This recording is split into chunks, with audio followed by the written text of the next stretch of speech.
maka kalau kita kemudian terus membenahi diri, ya,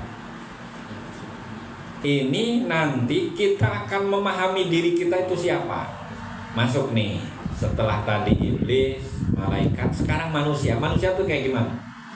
Manusia Allah anugerahkan 4 perkara yang tidak dimiliki oleh makhluk lain. Apa saja? 1, sifatil idrokiyah, akal. Adroka yudriku idroka. Adroka ya, alat penemu atau yang disebut dengan akal. Ini akal, utaknya ada, poloknya nih, kambing, sapi, utaknya ada. Tapi kan mereka tidak akan berpikir fashion, saya harus pakai baju yang bagus nih, si sapi itu. Kagak ada. Mereka mau bobolegeran, woi kemana-mana. Parno woi, sapi, kuda, malah kuda mau pakai kacamata, pakai sepatu, ya, celana mah tuh dipakai, telepon itu mah sepatu pakai, kacamata dipakai, bobolegeran, satu wajeng kuda berarti. Ya. Jadi artinya gini, utak ada mereka, tapi tidak digunakan untuk berpikir. Kalau manusia mah utaknya ada, tapi suruh berpikir. Kalau seandainya manusia tidak digunakan pikirannya, ya sama dengan mereka. Hinanya sama dengan mereka. Al-Quran selalu mengingatkan, afala tatafakkarun, apakah kalian tidak berpikir? Itu kata perintah, tapi yang dimaksud adalah amar. Mikir atuh, gitu maksudnya. Apakah kalian tidak mentadaburkan makna? Afala takilun, apakah kalian tidak punya akal? Artinya apa? Kalian punya akal, berpikirlah. Maka orang yang kemudian akalnya digunakan dengan sebaik mungkin, dia bisa menjadi milioner, dia bisa menjadi hamba Allah yang paling baik. Orang yang kaya raya karena kerja otaknya luar biasa kan, konglomerat, afiliator, macam-macam lah pokoknya terserah. Mereka kemudian cara berpikirnya bagaimana untuk bisa meraih rupiah, dolar sebanyak mungkin. Anggaplah secara tingkatan sesama manusia, dia punya derajat, yaitu dari hartanya banyak. Tapi yang dikehendaki Tuhan itu bukan di sananya. Apalah tatafakkarun, berpikir untuk kemaslahatan dirimu, ku anfusakum wa ahlikum naro, untuk kemaslahatan diri kamu, keselamatan dirimu, keselamatan anakmu, istrimu, wa ahlikum itu adalah yang dimaksud istri dan anak-anak. Itu akalnya dipakai namanya. Mau ngaji, akalnya dipakai namanya. Mau ngedengeri rega poya, omongan teri, disoledak bisa, cocok gitu. Nah maka ini yang menjadikan manusia mulia dan hina, saya ulangi, yang menjadikan manusia hina dan mulia ini di sini letaknya, di akal, sifatil idrokiyah. Kemudian yang kedua, manusia nih sifatil ghadabiyah. Allah kasih sifatil ghadabiyah. Apa ghadabiyah tuh? Hati Allah diwaswisu fi sudurin nas. Itu sudah menjadi hak paten. Gak ada manusia yang kemudian setiap hari mereka benar terus, salah terus. Antara benar jeung salah. Dan bukan malaikat, juga bukan iblis. Kalau iblis salah terus, sejak dia membangkang di zaman Nabi Adam sampai ila yaumil qiyamah akan membangkang terus. Malaikat taat terus, tapi manusia bisa taat juga bisa durhaka, bisa membangkang. Maka yang bisa menjadikan manusia itu taat, caranya bagaimana? Ya terus dengan ilmu. Agar apa? Alladzi wasfiru fi sudurinasnya bisa dikendalikan. Karena tidak bisa dimatikan. Hanya bisa dikendalikan, kan ada di ayat Quran lagi ya. Ya ayyatuhan nafsul mutmainnah irji'i ila rabbiki radiyatan mardiyah. Wahai jiwa-jiwa yang tenang, maksudnya hati yang selamat dari tipu daya setan. Irji'i ila rabbiki radiyatan mardiyah, baliklah, pulanglah kepada Tuhanmu dalam kondisi keridhaan Allah. Fadkhuli jannati, dan masuklah ke dalam surgaku, kata Allah tuh. Kalau jiwanya tenang, masuk ke dalam surga. Maka pucuk dalam kehidupan yang kita cari adalah ketenangan.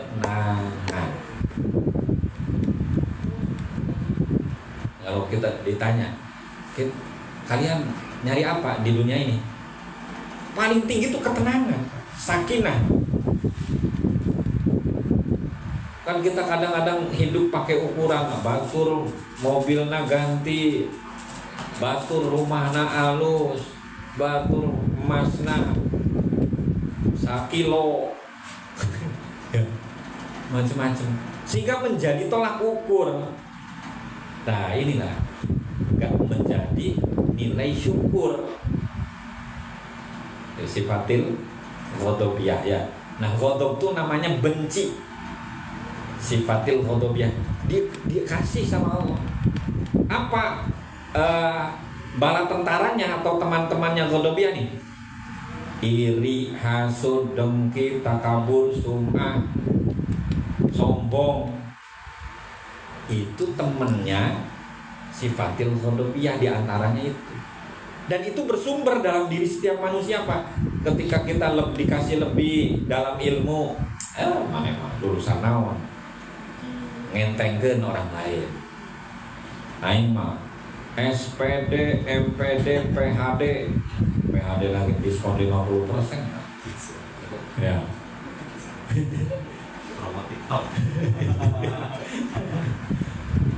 Jadi begitu jabatannya tinggi, ya.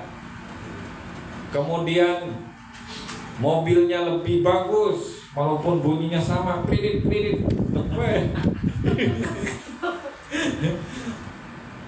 ngerasa bangga, ya. Ketampanan, kecantikan, pendidikan, apalagi jabatan. Walaupun kadang-kadang ketampanan sama kecantikan nih ada yang pakai editan, ya. Jadi tampan cantik karena memang bawaan lahir, keturunannya bagus. Ada yang tampan cantik karena perawatan, karena duitnya banyak, jadi terawat bagus. Ada yang tampan dan cantik karena editan, efek TikTok. Ya. Itu saja, padahal pakai efek TikTok sombong. Malah buat dipakai ketemuan, ya, kenalan, pas kepanggih, wah tuh geningan petot kieu. Ente sarwajeng dipoto. Ya, Masya Allah. Jadi sifatil ghadabiyah itu dikasih, maka apa? Dikendalikannya adalah pakai akal. Akalnya tapi yang berilmu. Kalau akalnya tidak berilmu, bisa nggak ngendaliin sifatil ghadabiyah? Tidak bisa. Itu yang kedua. Untuk yang ketiga, manusia Allah anugerahkan sifatil butuniyah, kebutuhan perut. Lah, kita mah bukan malaikat. Kita itu kebutuhan perut tuh sarapan, makan siang, makan malam. Ketinggalan sarapan aja siang udah masuk angin. Sama, siang nggak masuk, agak makan lagi, malam udah minta dikerok. tolak angin. Ya, tolak miskin. Jadi sifat fil butuniyah, kebutuhan manusia ini perlu sebagai apa? Cas. Sehingga apa? Kita bisa berenergi kembali. Dan itu kontinu setiap hari. Seminggu saja telat makan pagi bisa kena mas. Apalagi Pak Haji mahnya suka ini kumatnya malam hari, mama gitu. Ya. Jadi bahkan kalau terus menerus bisa busung lapar, kemudian bisa kena liver, berpenyakit akhirnya. Sifatil butuniyah. Dan kebutuhan perut jangan hanya sekedar oh iya makanan yang bergizi, makanan yang enak, jibuh, yang penting masuk bu. Tapi bukan hanya sekedar itu. Maka untuk bisa makan, akal akhirnya berpikir bagaimana caranya bisa mendapatkan makan yang enak, yang banyak. Maka bekerja dari pendidikan itu tadi. Ngambil, ditawarin, nih mau nambah lemburan enggak? Sikat, ambil. Karena akalnya digunakan. Apa? Akal yang pakai ilmu maka untuk memenuhi kebutuhan perut berarti berpikir halal. Tapi kalau akalnya disetir pakai hawa nafsu, maka mau halal hesek, mau haram ge hesek, ngomong yang anu halal. Itu jadi antara di antara sana. Ya. Satu keterangan, ketika perut diisi oleh perkara makanan-makanan yang halal, maka tubuh ini akan mudah diajak untuk melakukan ketaatan.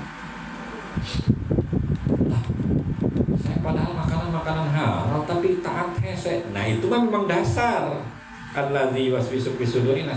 Jangankan yang haram, yang halal saja kita masih sulit untuk melaksanakan ibadah. Walaupun ada kalimat ketika makanan yang masuk sumbernya itu halal, itu akan mempermudah tubuh kita melakukan ketaatan. Tapi dah sifat iblis ada. Kemudian yang keempat, yang terakhir, agar kita mengenal diri kita, sifatil farjiyah, kebutuhan alat vital. Manusia dewasa butuh menikah itu untuk apa? Untuk memenuhi hasrat agar tertuang. Maka orang yang menikah mulia, yang menikah itu mulia. Tapi kalau nggak nikah jadi tanda tanya, iraha kawin. Jangan-jangan jajan mana? Ayo masuk amangan KPT Marimas kan ya. Akhirnya kan gitu. Ya. Ya.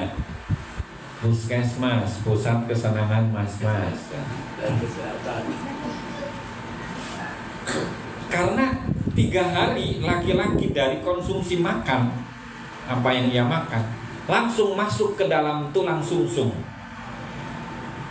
Dari seluruh tulang sumsum sudah terisi penuh lagi, sudah siap disemprotkan nanti. Jadi kalau nggak nikah, kumaha digepetkeun kan lawan gitu.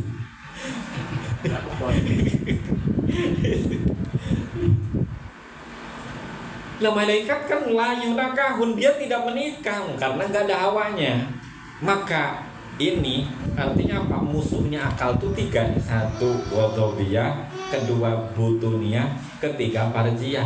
Tapi kalau akalnya sehat disertai dengan ilmu, maka untuk mengatur hawa nafsu di sini, oh iya, muncul sifat sombong. Astagfirullahaladzim, saya tuh lemah, Allah ciptakan untuk ibadah. Apaan yang saya sombongkan? Istighfar. Ada hasud, duh, betul gitu. Bisa jadi main nama mereka ayah ngajaga limit mereka. Suudon kabatur. Nah, istighfaran lagi sama akal sehat, sama perut lagi tadi lapar. Karena cara istilah Jawa itu weteng ngalih, pikiran ngalih. Ya. Jadi pas perutnya lapar, pikiran pindah ya. Bagaimana caranya? Apalagi pas istri minta dibelikan emas. Ya udah, ajak-ajak ke toko emas tapi diem di sana. Karena emas itu apa? Diam adalah emas gitu.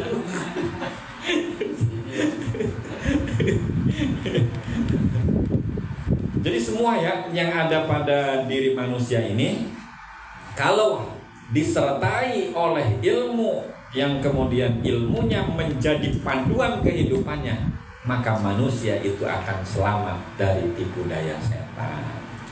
Mudah-mudahan kajian malam ini bisa bermanfaat, jadi motivasi bagi kita dan nasihat untuk kita. Dicukupkan. Mohon maaf jika ada bahasa atau kalimat yang salah dan yang pribadi. Assalamualaikum warahmatullahi wabarakatuh.